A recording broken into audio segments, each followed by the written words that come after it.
Contemporary art is totally a sham. Now, you might think it's because it's ugly, it doesn't look like anything.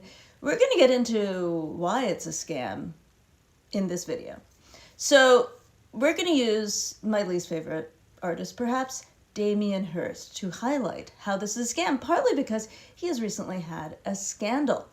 But before we get to Mr. Hirst, Damien as I like to call him, let's start with where this scam started. We could start with President Woodrow Wilson instead of Reagan, because under Woodrow Wilson, buying art became very good for the people who could afford it, because you could take a tax break. The artist couldn't take a tax break, but the buyer could. And this was part of an effort to encourage people to collect patrimony. Not all people, because not all people can afford art, but people who are wealthy enough to itemize their taxes. And this is also part of all sorts of other legal changes that happened at the beginning of the 20th century that made it really good for rich people to spend money on charity. So those things happened right through the 20th century, but it's really not until the 1980s that the art market changes. And what happens is that we have President Reagan, who is probably the most important person. If you think contemporary art is a scam, don't talk about money laundering, talk about Reaganomics.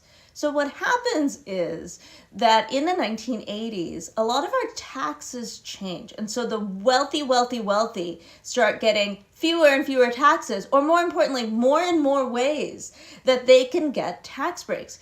At the same time, and the hope is, of course, with all that extra money, they're going to be investing it in our economy, because he believed that those very wealthy people would trickle down these benefits to others.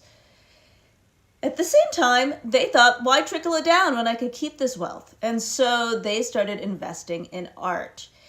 Why art? Because in the 1980s, there was a lot of SEC regulations in stocks, and art was an unregulated market. And so they could buy art. Now, I know this is your favorite time to say money laundering, it's just money laundering.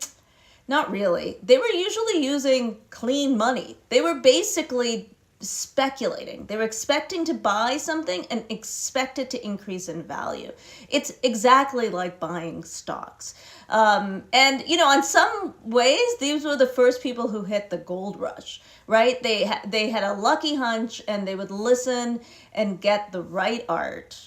And of course, they were buying and selling to each other, and they were creating sort of a buzz. So they were in some ways gaming their own market. Now, I will say this is not an actual Andy Warhol. It's a Andy Warhol knockoff of Ronald Reagan. But he certainly also did something else. In the 1980s, the art that was often very popular was art that felt like it flattered wealth. So people like Andy Warhol, who were making pictures of like Marilyn Monroe. So it was very self-referential, or it was very brightly colored, or it had something that made it seem like, oh, that's worth it. At the same time, those markets in the 80s and 90s started heating up. They're selling for more. People who are wealthy have more money to spend on art. They're hoarding that art or selling that art so they can increase in value, right? This is just like the stock market but with pictures. At the same time, the art market realizes that, and in the 80s, you really see this split between, the wealthy and the not wealthy. It's also the time when the middle class is being destroyed in our country, again, thanks to Reagan. And so the art market also decides it wants to create a culture where they are truly different. And so by the late 90s, you see that art in contemporary art has become completely unmoored with meaning that, like in an Andy Warhol, at least you can tell what it is. But by the late 90s, now that the art market is so hot and they're making so much money, they want to make sure it's also very clear. If you don't have the context, if you don't have the education, you're not going to get it. So it not only increases value because they are talking to each other about it, but by the late 90s, it increases in value because it's a sort of gatekeeping. It's like a bit of a secret. So we're getting to a point now, just to recap. We have through the 80s, basically, this idea of these uber wealthy people buying and selling art and basically inflating the value by talking about how cool it is, like Andy Warhol. Then we have, at that same time period, artists who are trying to get in on it and art schools who are trying to train people to sell the next art. And then we have, by that time, enough of an art market that there's sort of a buzz, right? And then the buzz starts growing away from things like Andy Warhol or Keith Haring that looks like anything. It moves closer and closer to things that are very hard to understand. And why do you want things that are very hard to understand? Well, in terms of a market, it's because for those very wealthy people, it also is like a pass, right? It's like it gives you this sense that I get it and no one else does. Now, I'd like to counter that with something really important. This part of this conversation, lots of people say, but I think you need to remember that doesn't mean that the artists who are making a lot of stuff that's hard to understand don't mean it. The market and the artists are separate from each other. So artists are constantly making work out of their own sense of creativity, and they want to break rules. It's a very hard lot in life in the United States to be an artist, or in the contemporary global world to be an artist. And want to be a fine artist who's in a museum is very hard. And so to be then in that field and try to have a vision and create something is very hard. And I think for anybody who's an artist who's thinking of this, one of the things I find when I look at contemporary art are the artists who are out of step with what's fashionable. Because what I talked about until now is the fashion of the art market. So they like this season, they like that season, and if you're not in the market, you don't realize it, but there are absolutely trends. They're trying to figure out trends to increase value. These are the people outside the artists. The artists are trying to tell a story. They're trying to let their vision get out there. And there's often a misstep. And this is why when you look at Instagram, you see all these people who do something that you might like, and you're like, how come they don't have any followers? That's why. It's because the art market is often over here, and what people are making might be over here. And it's only really a small sliver of people who happen to be making what is fashionable at that time. Now, that small sliver of people who happen to be making what's fashionable at that time are often the people who are going to art school, first of all, so they're in the know of what's fashionable. And then also the people who are super ambitious sometimes because they're willing to change their style to be what's fashionable at that time. Now, if you're an artist listening to this, I would be careful to change your style to pick what's fashionable because that changes. And I will say the vast, vast majority of artists do not change their style to fashion because they believe in it more than their desire to be famous.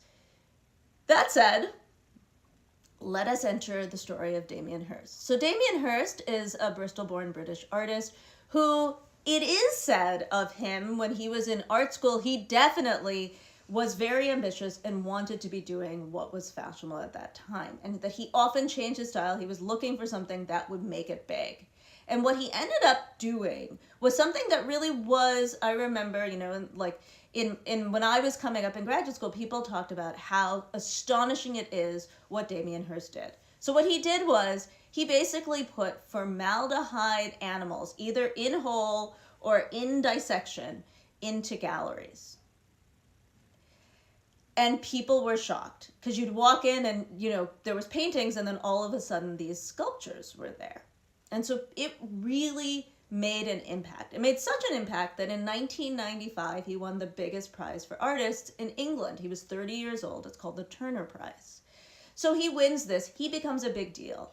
Part of the reason I think he became a big deal and his art really hit is because for a lot of contemporary collectors, they felt like it was hard to understand at first, but then they could add meaning. And so people were consistently adding meaning. A lot of the meaning would be about the fact that in history, museums used to have, you would have a museum that'd be art and science. And so you might be a collector of art and animals in formaldehyde. I think another big part of it is that for a lot of contemporary collectors, it also spoke to the nature of life. Life is fleeting. Look at this. All of us could just be, in a jar. We could all be gone any day. So I think people could layer their meaning on it because there was enough there. It wasn't completely empty. There was some level of information in what you're looking at. I think it's really hard to sell a white canvas, but it's a lot easier when there is something, but not everything. So it gave those collectors that chance to feel like they were in the know. Not everyone's in the know. And it also gave critics and art historians this sense that this is not just some Johnny come lately that collectors are liking and has no historic merit. So Damien Hirst was good for everybody when he was doing these formaldehyde sculptures. Now, one might argue that Damien Hirst was good for everybody, but he was also good for Damien Hirst. He became an overnight sensation, and very few artists have the kind of money he does. He's one of the wealthiest artists that has ever lived, because he has made millions off of these sculptures, and then he went on to make other artworks, butterfly paintings, dot paintings, and a variety of other things, almost without any style, right? Like, he just changed styles willy-nilly, tried all these things. He liked the idea of being almost a showman, right? To go back to what was said about him when he was in art school, he would do anything for that kind of attention. And he was a darling of collectors, and he was such a darling of collectors. On the night before the fall, in 2008, the fall of Lehman Brothers and the economic crash, he had a multi-million-dollar auction in London. It was basically the last moment of the old economy. And a lot of scholars since have pointed out that really showed this bubble, because he was just selling willy-nilly. People were buying willy-nilly, and actually almost without care for the meaning of the art. They were just buying it up because it's going to be worth something. And this is where, to start at the beginning of my talk, I think it's really important that this is, not all contemporary art is the Emperor's New Clothes. Not all artists are like Damien Hirst, likely mostly there for the money. But the market makes for the culture of the Emperor's New Clothes. The idea that you are going to basically speculate on something that will increase in value, that is what's causing it. And again, you're like, but money laundering. I am telling you, if you're going to launder money, there is something smarter than buying an auction where everybody can see you. Art is not the biggest source of money laundering, because there are, in fact, paper trails. Yes, some of it happens, but it's actually pretty rare. And your perception of that is actually that you just don't value the art. And so you perceive, well, it's probably only for that. Who would like it? And that's where I think it's very tough, because while I don't love the art of Damien Hirst, I certainly don't love the dot paintings we're going to look at in a moment, there are some of them that I can see that they're actually very interesting to look at and to think about. And that's where this horrible thing about the art world being a sham really hurts us, the visitors, the viewers in museums. Because some of this art, even with this dirty, crazy money situation, is worth looking at. And certainly many of the artists, I will once again say, not Damien Hirst, but many of the artists mean the things they're putting up. They mean for us to look at it. And it's really the money system that has screwed up the meaning behind art. So we've talked a long time, but I have yet to bring up this scandal I started with.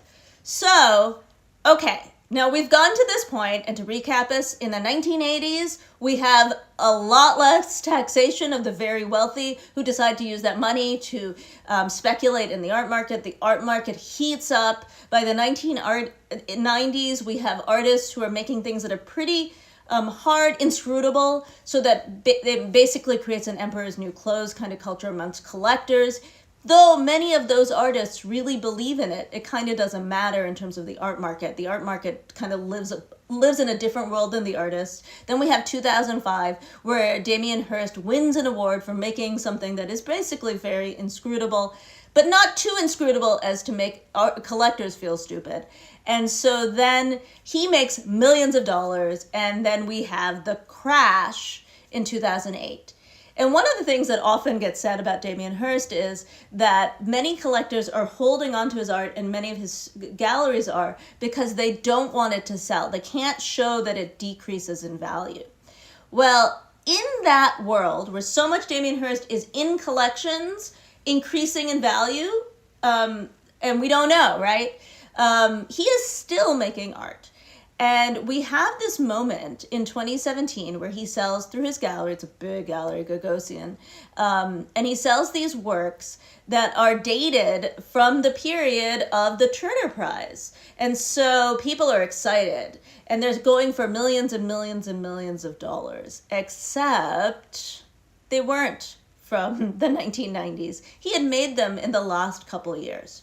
And so an investigative reporter finds this out, and he asks Hirst what happened. And Hirst said, oh, I conceived of them back then. I just couldn't make them. So I made them based on that concept. And since it's conceptual, I can use that old date. And so the reporter says, okay, great. Can I see those drawings? And he said, no, I don't have those drawings. And so it brings into question if these artworks are that old. So you're saying, well, I mean, Damien Hirst, he thought of it then. Who cares? Well, there's two things. So it takes me back to the Gagosian Hong Kong sale, and the fact that, so he says, no, I can do what I want. I decided about these in the 90s, and I only made them into 2000s because that's when I got the time. Except for that, when you look at them, you see that they've been artificially aged. So they've banged a little on the casework, they've scuffed the paint a little, like they were purposefully aging it. So it really does seem like he's trying to scam people. Now, you might say about Damien Hirst, and it is true, that he has a workshop, which is true. But a lot of artists, Andy Warhol had people work with him. Lots and lots of artists. Michelangelo had a couple people. Rubens had scores and scores of people. Rembrandt had scores of people. So lots of artists will have people work for them to produce things. So it's not that the workshop exists. It's that he had told the workshop to make these look old, which seems like he is purposely trying to delude people. And he did not come out with the 2000 date until after somebody found out that these had been, until basically it came out that these were in fact not old. So that seems real shady, but the shady only... So the one thing that Damien Hirst is very good at is finding the next way to make money. So he becomes excited in the late, around now, in the 2019-ish, about NFTs, 2020, 2021. And so he starts producing these artworks that are called currency. At least he's honest, right? And so he makes 10,000 of them. And he says you can buy them through a company called Henny. And you can either buy the physical one, or you could buy an NFT of one. And so he decides that he will sell them. And if he sells them to you as an NFT, he burns the physical object. So it is only an NFT. You don't have to worry about somebody like somehow leaking the original. It's gone. And all 10,000 of them sell. So the man makes millions of dollars. He keeps 1,000 for himself in NFTs. And he is happy as a clam. Everyone's happy, they all sell, except for that, it turns out many of them were not made on the date that they were said. And this comes out because there are some that were accidentally dated 2021 instead of 2019. And so we find out that he is again incorrectly dating them. And so somebody says, okay, so what about this one now? Because is this the same thing where you conceived of it in that date? Then why would it have like a future date? Like 2021, if you said it was made in 2019. And he goes, oh, those were mistakes. And really what has come out like through the grapevine is that basically what happened was he kept making them. He was printing money, basically, and kept selling them. And so what we have is, first of all, sort of a real difficulty understanding how many of these that exist and when they were made. And you might think, like, what does this all have to do with it? The problem to start with Reagan is that the idea of the art market is that older things, what you do is you buy it at a certain date and you hope that it'll increase in value because the market for that thing has gone up. But for that to work, you have to have a stable date at the beginning, right? That Andy Warhol has to be from 1967 or 1979, right? Like you have to have it so that you understand the original date. Because for that value to increase, you have to have a beginning point. So if he is just artificially changing these dates, it means that there's no way to predict the increase in value or to be assured that the one you have is one of the early ones. And so he's basically destabilizing the market for his own artwork. And he is such a powerful player in the art world because of his money and the fact that he has increased value for people, because people have bought and sold the artwork from the 90s and it has increased in value. Nobody has wanted to be a whistleblower.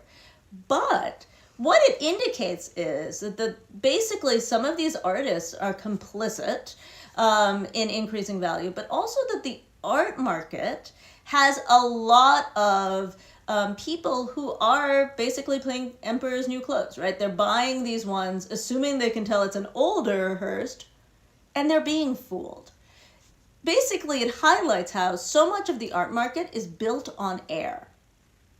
Okay, so I've just proved what you already kind of knew, right? So what do you do about it? Well, actually, there's a really simple thing you can do about it. You can push for artists that you think are interesting to get some of this airtime. You can demand that the art market, and by that I mean the artists who are getting acclaim on the internet, the artists that you're asking museums to show are ones that you perceive have value. You can also demand through your cash dollars in buying tickets that museums show exhibitions that you feel are interesting. The thing you should not do, though, is assume that all art that is conceptual is a money grab, because actually that's not true. And, Damien Hirst went to school with scores of artists who weren't jerks, who probably made wonderful art, but who did not get a voice. And it is really problematic, and I think the reason I made this video in the first place is because most artists are not Damien Hirst. He is the 0.1%. Most conceptual artists will never make millions of dollars and really believe in the thing they do. All of the things I talked about were things that are incredibly rare, and they're only in the upper end of the collector's market, in the blue chip market. The vast majority of people you see on the internet who are making things that don't look like anything, that aren't realistic, are doing it because it's a tough road and they really want to be on it.